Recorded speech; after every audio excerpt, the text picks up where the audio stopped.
Hi everyone. Love லெட்டர்னு ஒரு recipe செஞ்சேன். அது எப்படி செஞ்சேன்னு உங்களோட ஷேர் பண்ணிக்கிறேன். 1 கப் மைதா மாவு, 1 முட்டை, 1 பிஞ்ச் உப்பு, 1/4 ஸ்பூன் மஞ்சத்தூள், 4 டீஸ்பூன் சர்க்கரை, 1/4 ஸ்பூன் ஏலக்காய் தூள், இது எல்லாத்தையும் கொஞ்சம் கொஞ்சமாக தண்ணி சேர்த்து மாவு மாதிரி அரைச்சி எடுத்துக்கிட்டேன். இந்த கன்சிஸ்டன்சியில் இருக்கணும். ஒரு பேனில் நெய்யோ பட்டரோ சேர்த்து கட் பண்ணி வச்சுருந்த முந்திரி, ட்ரை கிரேப்ஸு, பாதாம் இருந்தால் அதையும் சேர்த்து நல்லா ரோஸ்ட் பண்ணிக்கிட்டேன்.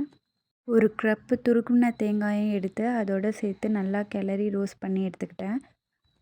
அது கூட பொடி பண்ணி வச்சுருக்கிற வெல்லம், கொஞ்சோண்டு தண்ணி போட்டு அது ஃபுல்லாக நல்லா கிளறி எடுத்துக்கிட்டேன். 1/4 ஸ்பூன் ஏலக்காய் தூளையும் அது கூட சேர்த்துக்கிட்டேன். ரொம்ப தண்ணி சேர்த்துக்காதீங்க, சேர்த்தா கொஞ்சம் சப்புன்னு இருக்கிற மாதிரி ஃபீல் ஆகும்.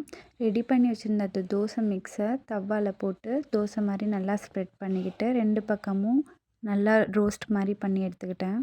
அது ஒரு பிளேட்டில் வச்சு ரெடி பண்ணி வச்சுருக்கிற நம்ம அந்த தேங்காய் ஸ்டஃபிங்கை போட்டு இந்த மாதிரி மடித்து எடுத்துக்கோங்க. அவ்வளோதான், லவ் லெட்டர் ரெடி. இது ஆக்சுவலி குக் வித் கோமாளியில் ஷபானா பண்ணி ரொம்ப ட்ரெண்டிங்காக போயிட்டுருந்த டிஷ்ஷை சரி நம்மளும் ட்ரை பண்ணுவோமேன்னு பண்ணேன். ஈவினிங் ஸ்நாக்ஸ்க்கு ரொம்ப நல்லா இருந்துச்சு. நீங்களும் ட்ரை பண்ணி பாருங்கள். 3 Amigos ஃபாலோ பண்ணிக்கோங்க. தேங்க்யூ.